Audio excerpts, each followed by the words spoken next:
When Maya said her one who got away was moving back to the States, her tone was casual, as if she were merely telling me to pick up an extra steak for dinner.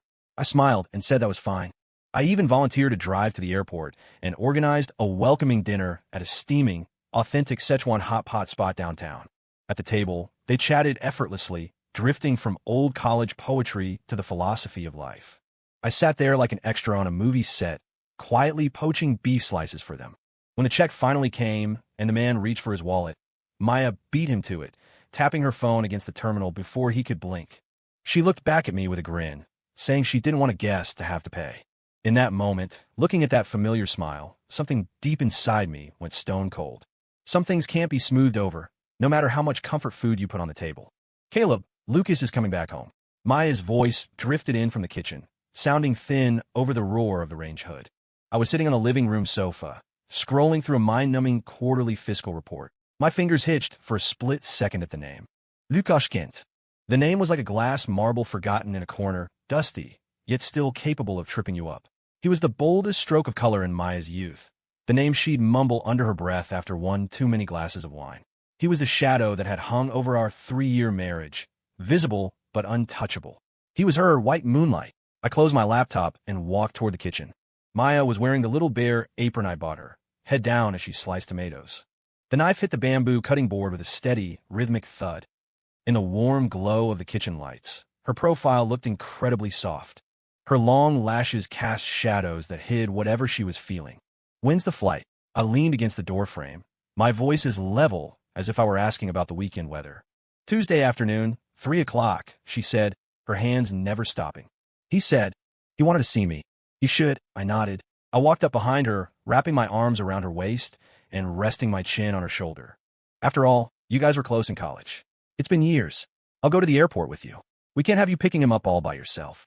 The knife stopped midair, the tip nearly nicking her finger. She went rigid for a few seconds before slowly forcing herself to relax. She turned her head to look at me, her eyes flickering with a mix of scrutiny and shock. You don't mind?" I chuckled, pinching her cheek gently. "Why would I mind? My wife meeting an old friend she hasn't seen in ages? Maya, I'm not that petty." My smile must have looked sincere enough that the sliver of doubt and defensiveness in her eyes melted into something like touched affection. She turned around, hugging me tight, burying her face in my chest. Her voice was muffled. "Caleb, you're the best." I held her back, my hand lightly patting her hair, but my gaze drifted past her, out the window to the heavy darkness settling over Seattle. Was I the best? Maybe, but I knew better than anyone that the collapse of a dam usually starts with the most insignificant crack. Lucas Kent's return was that crack. I couldn't pretend I didn't see it. So I chose to pry it open myself, to see if the inside was empty or already surging with hidden currents. On the day of the arrival, I intentionally wore casual clothes and drove our most average sedan. Maya sat in the passenger seat, wearing light makeup and a new cream-colored sundress. She was distracted the whole way, her thumb constantly swiping across her phone screen, likely confirming details with Lucas. I didn't bother her. I just drove in silence, the speakers playing the indie folk she loved. The music was soothing, but it couldn't quite mask the faint, electric hum of anxiety in the air. At 3:15 p.m., we stood by the international arrivals gate. Maya was on her tiptoes, scanning the crowd with an urgency I'd never seen when she was waiting for me after work. Soon, a tall figure pushed a luggage cart through the sliding doors. He was wearing a crisp white button-down, khaki chinos, and gold-rimmed glasses. He radiated a polished, intellectual charm. He spotted Maya instantly, a brilliant smile breaking across his face as he waved. "Maya." "Lucas."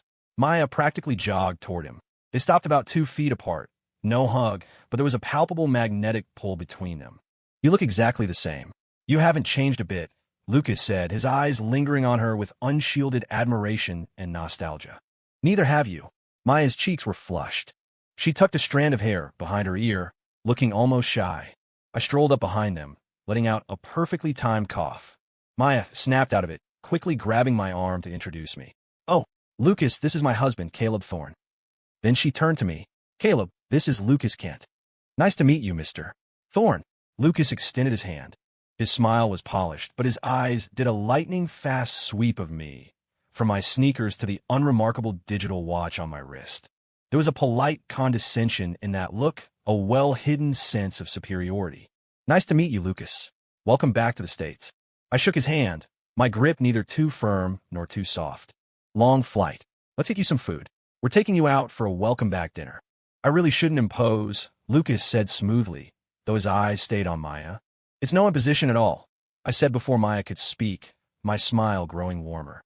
"We're doing hot pot. Nothing beats that heat after a long trip.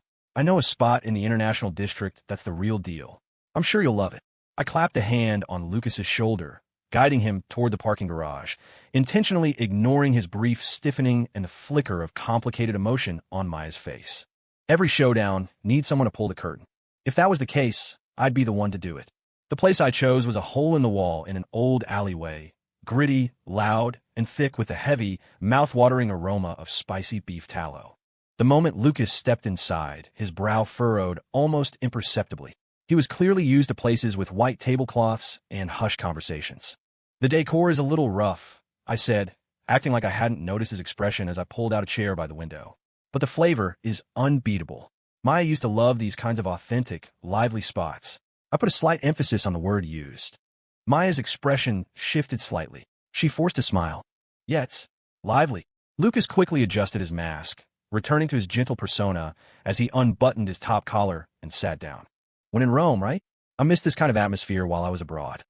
I waved over a server and boisterously ordered a split pot, half mild, half extra spicy, before sliding the menu toward Maya. "Maya, you order. You know what Lucas likes." Maya took the menu and, without thinking, started rattling off items. "Spicy beef, tripe duck intestines, and an order of the shrimp paste." With every item she named, Lucas's eyes brightened. When she finished, Lucas couldn't help but sigh. "Maya, you actually remembered everything I like." Maya's face turned red again. She looked down, whispering, I just happened to remember." I took a sip of the bitter tea, my heart perfectly still. Of course she remembered, because when she ordered for me, it was always the same 3 or 4 basic things. I used to think that was our shorthand. Now I realized I was just living in the shadow of someone else's habits. The pot arrived, the red oil bubbling and the peppercorns dancing on the surface, releasing a domineering spice. I took charge of the cooking, dropping fresh ingredients into the broth. "So, Lucas, are you back for good? Planning to build something here?" I asked casually, stirring the pot to keep things from sticking. "Yeah, life abroad was fine, but I felt like I was losing my roots," Lucas said, dabbing a bead of sweat from his forehead with a napkin, clearly struggling with the spice level. "I'm opening a branch office here in Seattle. We're focusing on AI-driven venture capital. I'm sure I'll be asking for your insights eventually, Caleb." He said it politely, but the way he threw around AI and venture capital dripped with elite posturing. He was looking down at me, the average office drone. "That sounds incredible." I praised him sincerely, placing a perfectly cooked piece of beef into Maya's bowl. "For guys like me, that's all over our heads. Maya, you should really learn a thing or two from your old classmate." Maya looked awkward. She picked up the beef but didn't eat it. Lucas smiled, turning his gaze back to her. "Actually, I came back partly to invite Maya to join the new firm. I remember back in college, you were a natural at project strategy. It seems like a waste for you to be doing administrative work at some small local company." The air at the table froze. This was a blatant attempt to poach my wife right in front of me. Maya's face went from red to white. She took a large gulp of water. "Lucas, don't joke like that. I like my job. It's stable." "Stable." Lucas acted like he'd heard a joke. He shook his head, his tone laced with a patronizing pity. "Maya, that's not stability. That's stagnation." The Maya I knew wasn't meant to be stuck in a cubicle handling chores. She was meant to be in the spotlight. His words were like a needle, precisely pricking Maya's deepest insecurities. I saw her grip her water glass until her knuckles turned white. I didn't say anything. I just quietly dropped another plate of sliced ribeye into the pot. The red meat curled and changed color instantly in the boiling broth, looking like a scorched heart. "Caleb, what do you think?" Lucas suddenly threw the ball to me, a hint of a challenge in his eyes. "I'm sure you don't want your wife's talent to go to waste, right?" I looked up and gave him a wide, simple grin. "Of course not. As long as Maya's happy, I'm behind her 100%. But our family situation might be a little different from what you're imagining, Lucas." I paused, dipping a piece of beef into my garlic and sesame oil sauce, taking my time. "I'm not a high flyer. I don't make much, so I just want a simple life, a happy wife, and a warm home. Maya's job doesn't pay a fortune, but it's low stress and close to home.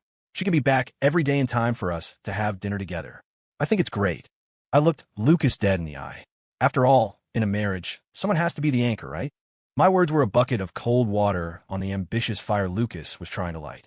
I dragged his career heights back down to the reality of cooking dinner. I took the Maya he was trying to elevate and pinned her back to her identity as my wife. The smile froze on Lucas's face. Maya's expression worsened. She looked at me, her lips trembling as if she wanted to say something, but she remained silent. The rest of the dinner was an exercise in hidden daggers. For the second half, I did most of the talking, asking Lucas about his time in Europe, sharing anecdotes about mine and Maya's daily life. I talked about our weekend movie nights, how I was saving up for a house in a better school district, and how we were planning to start try for a baby next year. The more mundane and happy I sounded, the grimmer Lucas looked, and the lower Maya bowed her head. Finally, the marathon dinner ended. "Check, please." Lucas waved his hand, pulling out a designer wallet with a flourish. "Sir, the bill has already been settled," the server said with a smile. Lucas blinked, looking at me. "Caleb, that was too much." I said this was on me. I shrugged, looking innocent. "Wasn't me." All three of our gazes landed on Maya. She looked uncomfortable as she tucked her phone back in her purse. The screen was still on the Apple Pay confirmation page. She gave me a weak smile. I took care of it when I went to the restroom. "He's our guest. We couldn't let him pay." She called him a guest. Lucas's expression was complicated, touched, but also knowing. He likely thought Maya was telling him she still cared. I looked at Maya, and she looked back at me, her eyes pleading for understanding. I smiled, warm, considerate. "That's fine. It's the same either way. Come on. I'll drive Lucas to his hotel." The drive home was dead silent. Maya opened her mouth to speak several times, but thought better of it. It wasn't until we were almost home that I asked softly, as if I'd just remembered, "Maya, how much was dinner?" "Huh?" Maya startled. Not much. About $80. "Oh," I replied, eyes on the road. "Next time, let me handle it. Having my wife scramble for the bill makes me look like a pretty stingy husband, don't you think?" My tone was flat, almost a self-deprecating joke. But Maya went completely silent. She knew I didn't care about $80. What I cared about was the intent behind her rush to pay, that desperate need to either clear her debt to him or prove something to him. She didn't want to owe Lucas, but she seemed to have forgotten that she owed me the truth. That night, we lay back-to-back in bed, not saying a word. I could hear her shallow breathing and the occasional rustle as she tossed and turned. I knew she wasn't sleeping either. In the dark, I stared at the ceiling. Some cracks don't go away just because you pretend they aren't there. They only grow wider with time, eroded by silence and suspicion, until the whole world falls apart. The following days were filled with an eerie calm. Maya was more attentive to me than usual. She got up early to make breakfast, handed me my slippers the moment I walked through the door, and took over all the housework. She was walking on eggshells, trying to maintain the balance of our home, as if the hot pot dinner had never happened. But I knew the currents were swirling beneath the surface. She started keeping her phone glued to her hand, the screen always facing away from me. She was taking more calls, always stepping out onto the balcony and speaking in a low, rushed voice before hanging up. Lucas was like a ghost, silently seeping into our lives. Wednesday afternoon, I was in the middle of a tedious project meeting when my phone lit up on silent. It was a message from the young receptionist at Maya's office. She'd sent a photo. In the picture, a massive, vibrant bouquet of blue roses sat on Maya's desk, taking up half the workspace. A few gossiping coworkers were huddled around, looking envious. The girl sent a voice note. "Caleb, look what Maya got." Someone went all out. "The card just says L. Was this a surprise from you?" I traced the screen for a moment before typing back 2 words. "It was." Then I locked the phone, tossed it on the table, and went back to listening to the project manager's droning report. The office AC was cranked up high, making me feel cold down in my bones. Lucas. He wasn't even bothering to hide it anymore. I didn't confront Maya. I knew that if I spoke, I'd only get her excuses and a bigger fight. She'd say it was just an old friend's joke, that I was overreacting. I didn't want to fight. Fighting is the most useless emotional vent in the world. It solves nothing. It just makes everyone involved look ugly. I chose to wait. I waited for a moment she couldn't argue her way out of. Friday came. Maya said she was going out for dinner with a girl from college and would be back late. "Which friend? Sarah? I can drop you off," I said, loosening my tie. "No, not Sarah. A different one. You don't know her," Maya said, her eyes shifting. She looked down as she stepped into her heels. "We're meeting downtown. I'll just take the light rail. You've had a long day at work. Get some rest." With that, she hurried out the door, not even giving me our usual goodbye. I stood in the entryway, staring at the closed door for a long time. Then, I picked up my phone and made a call. "Hey, Gabe, track a plate for me. I need the real-time location." Half an hour later, I was parked in the underground garage of La Lune, the most expensive French restaurant in the city. My car was tucked into a dark corner, facing the elevator bank. 10 minutes later, a black Porsche Cayenne rolled in, pulling into a VIP spot. The door opened, and Lucas stepped out of the driver's seat. He was wearing a perfectly tailored dark suit. He walked around to the passenger side with practiced grace and opened the door. Then I saw Maya. She had changed out of her work clothes. She was wearing the champagne silk dress I'd given her for our anniversary, with a cream trench coat draped over her shoulders.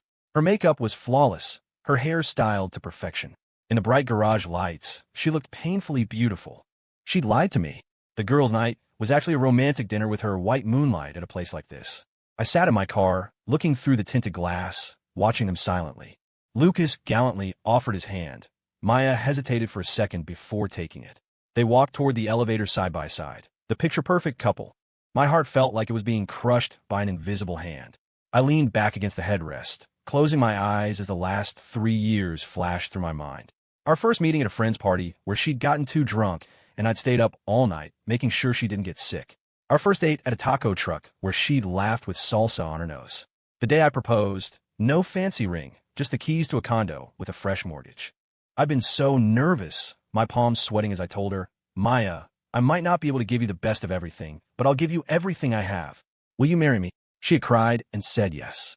Those memories used to be the warmest light in my life. Now they were jagged blades cutting into me. I pulled out my phone and opened a contact I hadn't messaged in a long time. "Mr. Sterling, regarding that West Side waterfront redevelopment deal. I've changed my mind. Let's meet at La Lune tomorrow morning at 10. I'm ready to sign." The reply came almost instantly. "Caleb, you're finally getting back in the game? Fantastic. See you at 10. I'll have the champagne ready." I put my phone away, started the car, and slowly drove out of the garage. Maya, this was your choice. Now, it was time for me to pull back the curtain on the final act. The next morning, I didn't go to my usual office. I drove straight to La Lune. I had swapped my casual wear for a bespoke suit that had been sitting in the back of my closet for far too long. I'd spent time on my hair and strapped on a limited edition Patek Philippe. It had been so long since I'd played this part that I'd almost forgotten I was capable of it. At 9:55 a.m., I walked into the restaurant. The maitre d' took one look at me and bowed slightly. "Good morning, sir. Do you have a reservation? The name is Thorne. I'm meeting Mr. Sterling at 10. Mr. Thorne, this way, please." His attitude became even more deferential. "Mr. Sterling is already waiting for you in the private suite." As I followed him through the elegant hallway, I paused for a fraction of a second near the main dining area. By the window, Maya and Lucas were sitting across from each other. They had a lavish brunch spread before them. The morning sun streamed through the floor-to-ceiling windows, making the scene look like a painting. Maya looked gorgeous, a soft smile on her face as she listened to Lucas. Lucas was gesturing animatedly, likely describing his grand business blueprints, his face full of unearned confidence. I looked at them for no more than 2 seconds before moving on, following the server into the VIP suite. "Caleb, you certainly kept me waiting." Inside, a middle-aged man with a receding hairline stood up immediately, reaching out to shake my hand with both of his. This was Bill Sterling, a real estate mogul in the Pacific Northwest. The West Side project was his crown jewel, but it had stalled due to a massive capital gap. He'd begged me to invest dozens of times, but I'd always turn him down, claiming I was semi-retired and didn't want a headache. "Sorry to keep you waiting, Bill," I said, shaking his hand and getting straight to business. "Do you have the contracts?" Right here, right here." Sterling pulled a thick stack of documents from his briefcase. "Caleb, I promise, every clause is exactly how you requested. Take a look." I didn't look at the contract. I just pushed it aside. "Bill, before we sign, I need a small favor." "Anything. Name it," Sterling promised, thumping his chest. I took a sip of lemon water and said slowly, "I need you to help me put on a little show." At 11 a.m., Sterling and I walked out of the suite, chatting like old friends. "Caleb, I can't thank you enough. If this project takes off, you're the savior of this company." Sterling's voice was booming, filled with exaggerated gratitude. "You're too kind, Bill. It's a win-win," I said with a faint smile. Our conversation successfully drew the attention of everyone in the dining room, including Maya and Lucas. I could feel 2 sets of eyes locking onto me like spotlights.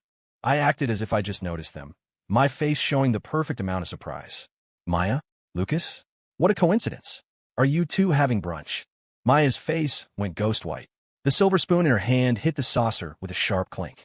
She stared at me, at the expensive suit she'd never seen, at the billionaire standing beside me, her eyes wide with shock and panic.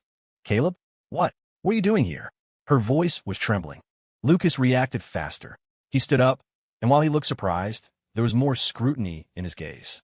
He recognized Sterling. Caleb, who is? Oh, sorry. Where are my manners? I patted Sterling on the shoulder, as if he were just some guy I knew. This is Bill Sterling of Sterling Heights Realty. We just finished up some business. Mr. Sterling, a pleasure, Lucas said, extending his hand. Sterling gave him a perfunctory handshake before turning back to me, his smile almost submissive. Caleb, I'll leave you and your wife to your meal. I'll get started on the West Side project immediately. Expect good news soon. With a bow to Maya and me, he scurried off with his assistants. The restaurant went so quiet you could hear a pin drop. All eyes were on our small table. I pulled out the chair opposite Maya and sat down slowly, looking at her and Lucas with a calm expression. Aren't you going to introduce me? What are you two talking about? You look so happy. Lucas's face had turned a sickly shade of gray. He wasn't stupid. Sterling's behavior, the way he called me Mr. Thorne, the way he practically bowed, said it all. The man he thought was a house husband he could push around was someone he could only hope to look up to. Mr. Thorne, Lucas stammered, his tone shifting completely. He forced a smile that looked more like a grimace. I had no idea. Maya and we were just reminiscing about college. Is that right? I looked at Maya. Her lips were bloodless, her hands clutching the tablecloth so hard the fabric was bunching. Maya, didn't you say you were out with a friend last night? And that you were with a friend today?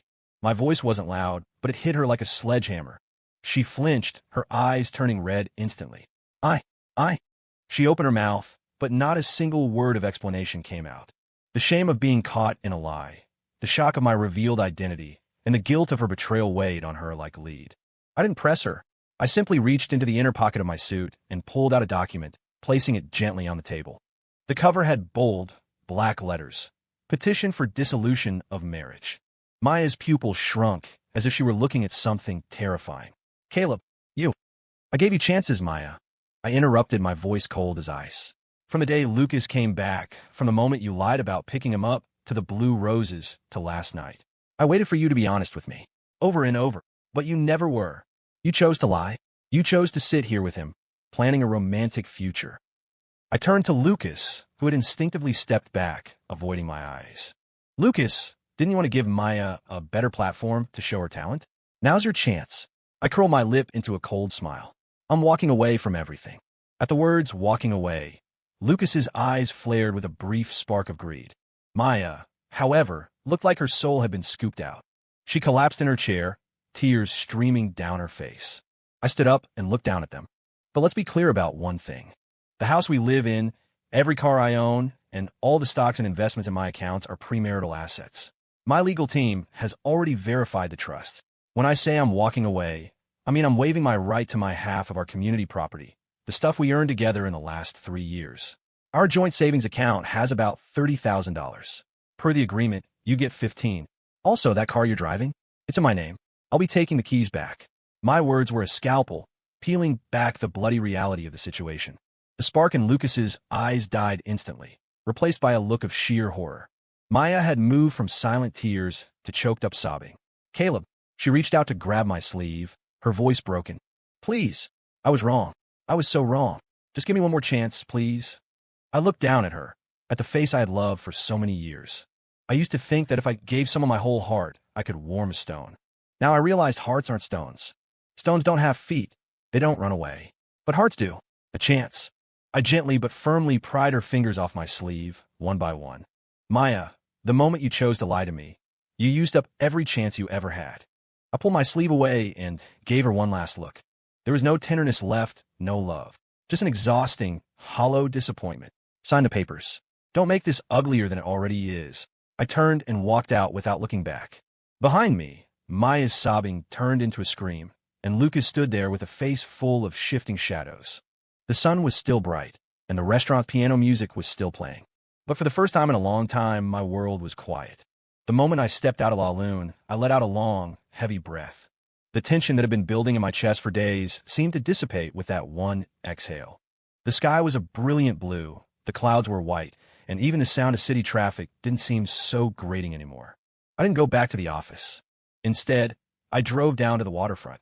I rolled down the windows and lit a cigarette, letting the cold Puget Sound breeze whip through the car and mess up my hair. My phone was vibrating like crazy on the passenger seat, alternating between Maya and Lucas. I didn't pick up. Everything that needed to be said had been said the moment I handed over those papers. Anything else was just useless begging and backpedaling. When the cigarette burned down, I crushed in the tray and picked up the phone. I ignored the dozens of missed calls and went to Maya's contact. Our last message was from last night. Maya, I'm heading out now. Good night, honey. Me, drive safe. How pathetic. I stared at the screen for a moment before hitting delete contact. When it was done, I felt like I'd finally finished a surgery I'd been putting off for years, cutting out a piece of dead tissue. It hurt, but the sharp pain was better than the slow rot. In the months that followed, I threw myself entirely into the West Side Waterfront project. It was a massive undertaking: zoning, construction, tenant acquisition. It was complex and grueling. I built a dedicated team, and we spent every day in meetings, over blueprints, or on-site. Work is the best medicine for a broken heart. It leaves you no time for self-pity, no energy for overthinking. My legal team handled the divorce proceedings. Maya refused to sign at first. She made scenes, she cried. She even showed up at my office several times to corner me. I only agreed to see her once. That day, she wore no makeup.